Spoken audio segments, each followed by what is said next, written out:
Hey guys, Drew here over at RevHiker Outdoors, and I've got a video for you today. Now, I've got a winter backpacking trip coming up in January that I'm really excited about. This one I found out is going to be a little bit different. I know in some of my other videos, especially older ones, I've mentioned how I went to like it was a camp where I learned survival and bushcraft. They called it campcraft. I learned archery and riflery and canoeing, sailing, kayaking. Learned all that kind of stuff, and I really one of my favorite parts was the survival. But we also went on a lot of backpacking trips, and that's what got me started in my love for that. And by the way, the name of that camp is Deerfoot Lodge. It's in Speculator, New York, and they have people from around the world that go there and from all over the U.S. And awesome camp. It's a Christian boys camp, and they teach you all kinds of awesome stuff. So anyway, highly recommended. But anyway, I'm going on like an alumni hike with them, and as I'm gearing up and thinking about it, I just wanted to give some of my kind of winter backpacking hacks, tips, tricks, whatever you want to call it, because a lot of guys, you know, more and more I see people are getting into the winter backpacking stuff, and it really is a whole different ball of wax than, say, the summer. So I want to give you guys some tips and tricks. Maybe this might be stuff that you know, but maybe there's a few things that you don't know or you didn't think of. So anyway, I just want to give that out to you and share some of my experiences and kind of help you along the way. So the first one that I'm going to do is, well, I'll just start out with this. Right here I've got two different kinds of sprays for waterproofing. These cans are your friends. Waterproof the snot out of everything. I don't care if it says Gore-Tex, if it says this, whatever it is. Water will eventually get through it, especially if the Gore-Tex is a few years old, or if the Gore-Tex has been by heat that can burn holes right through it. And I'll get to that with these pair of gloves here pretty soon. But you want to waterproof everything, especially your pack. One thing you're going to deal with in the winter is condensation. So unless it's currently snowing or there's going to be a lot of snow getting on you, especially your upper body, I wouldn't wear a shell unless the wind is cutting right through you, because you'll build up condensation in there. But in the winter, if you do get wet, you know, from the snow and stuff, it could be a death sentence. So if it is snowing, or you are, you know, going through situations where you are going to get your upper body wet, then by all means it's better to have a little bit of sweat than it is to have, you know, a boatload of snow soaking your stuff right through. But anyway, on gear and stuff, you want to waterproof. I waterproof anything, even if it says that it already is. And when I mean everything, I mean gloves, jacket, pants, boots, and pack. Though especially my pack. I waterproof the living snot out of my pack because I hate anything getting through there. So that's number one, is buy yourself some good stuff. I use either the Kiwi heavy-duty silicone-based stuff, which takes a long time to dry, or Redhead has some stuff that's safe for Gore-Tex. It's not a silicone base, and it dries in about 3 hours instead of, you know, 12 to 24. So there's that. The next thing I'm going to say is a really common thing that you'll hear a million times, and you know, it's dress in layers. And you know, this is really important. You want to have a base layer. Now for me, I don't like anything too tight because I find that it just restricts my blood flow. So I get like a looser fitting base layer. But more importantly, stuff I want to touch on that most people don't think about are hats and gloves. I have some super thin gloves here that you can use for like the beginning of hunting season. You know, they can be called glove liners or whatever, but they're really stretchy. And I throw these on, and then whatever glove you put over top of these, I mean, it's amazing. You wouldn't think so, but even with socks, if I put on a really thin pair of like synthetic socks and then wool socks over it, I'm way warmer than I am with just the wool socks. But something like this with even a thin glove over it, it more than doubles it. And then if you add a thick glove for when you're just hanging around camp and it's really cold, you know, you'll be very surprised at the difference a thin little glove like this will make. And especially when you're hiking, you don't want to just have some huge pair of gloves if it's cold, because when you're trucking along, at least for me, I get hot really fast. It does not take long at all, and like I said, you want to avoid sweat. So you can either slow down or you can dress down, and most of the time I just choose to dress down.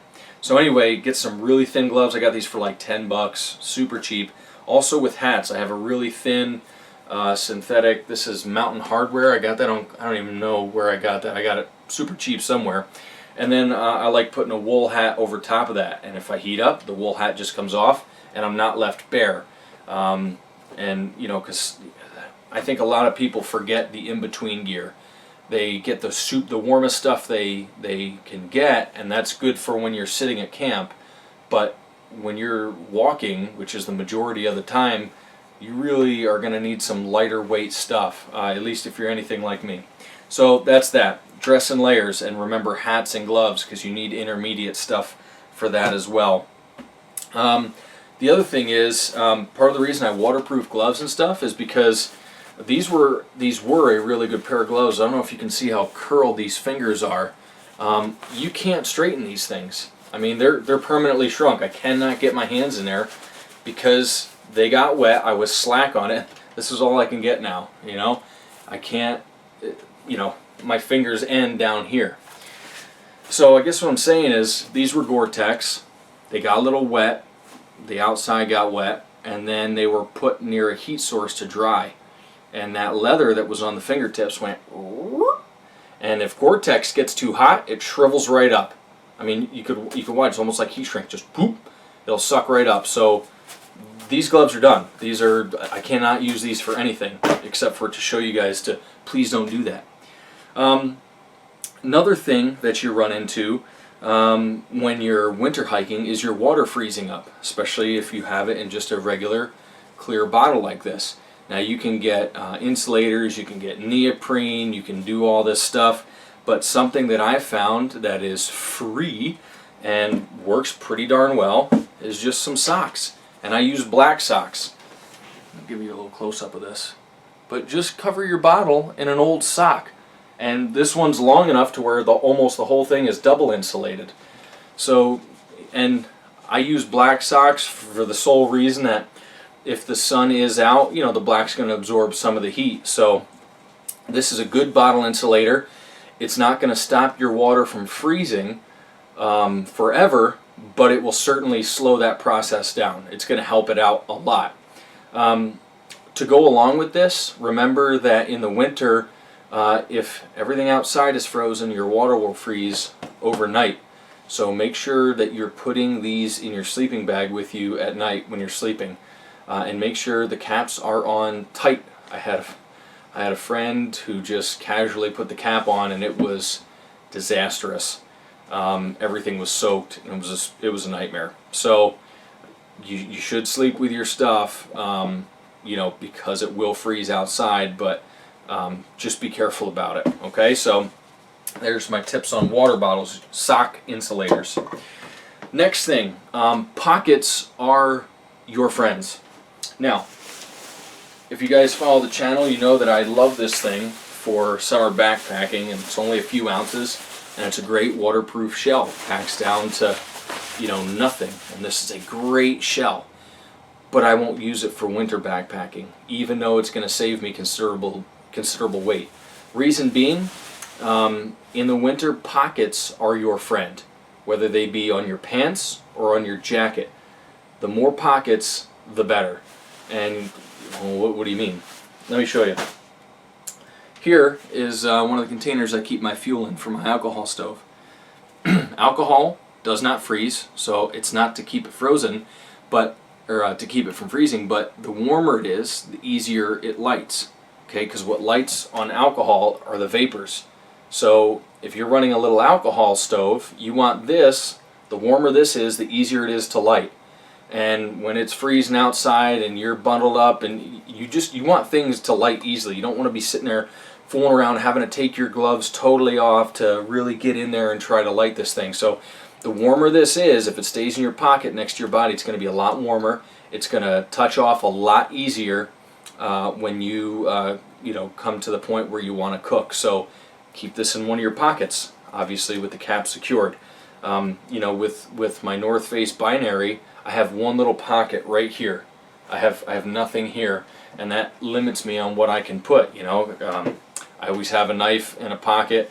Usually, my multi-tool is in the other pocket in my pants, and every so often I'll bring a spare light. And speaking of lights, whatever headlamp you're carrying should be in your pocket as well.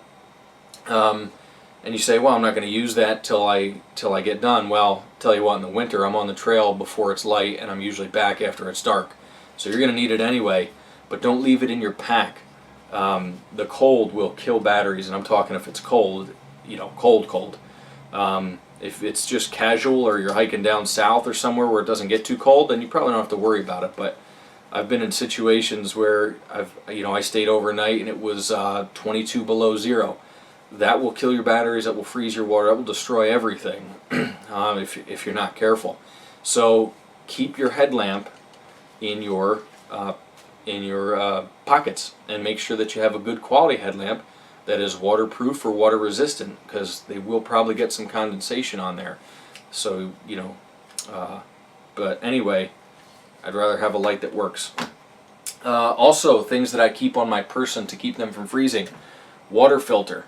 You know, when you're done, like this is the Sawyer Mini, so when you're done, just blow it out, get as much water out as you can, and then stuff it, you know, face down, the cap down, in one of your pockets. Keep it warm. If this thing freezes, that water is going to expand. It's going to destroy every one of the membranes in there. It's probably going to crack this, and then you have no filtration, so don't do that. I also keep lighters in my pockets, just because it's really not going to freeze, but they tend to work better when they're warmer. So stuff like this you want to keep in your pockets, okay? And make sure your pockets stay zipped. I've had stuff in my pockets, I left them unzipped, and they filled up with snow because I fell, or you know, whatever else happened, or because it was snowing hard, and just pull it out of a puddle of water. So you don't want to do that either. Let's see, that's all the pocket stuff. So pockets are your friend. Make sure your jacket has pockets that zip. And here's my last tip for winter backpacking. And there are a lot more, and I might make subsequent videos to this. But for now, what I'll say is when you start hiking, don't be bundled up. So say you drive up to your spot and you're leaving. You know, when I'm in the car, I have very little on because the car is heated. I hike with whatever I've got on in the car, unless it's like a t-shirt. But a lot of times I'll just have a base layer, like a thin base layer, and then this. This is like a Mountain Hardwear fleece. And I love this thing. And again, it's got pockets, it's got one on the arms, got two down there. So anyway, this thing is not waterproof, it's not windproof, but if it's not snowing, if it's not coming down on me at the time, this is pretty much all I'm going to be in. And you might be cold for 5 or 10 or maybe even 15 minutes, but once you get trucking, your body will generate the heat, and you're going to want something that's super breathable. And a fleece is. This thing will breathe. I'm not going to, you know, it's going to take a lot more time for me to sweat in this than it would if I had this and then a waterproof liner over the top of it. Now, that's the last thing, actually, the real last thing that I'm going to touch on. Breathable, waterproof fabrics, it's more or less a myth. I mean, yes, they can technically have some breathability. However, when you're hiking, it's not enough. You will build up some sort of condensation in just about anything. Nothing is really going to be breathable enough.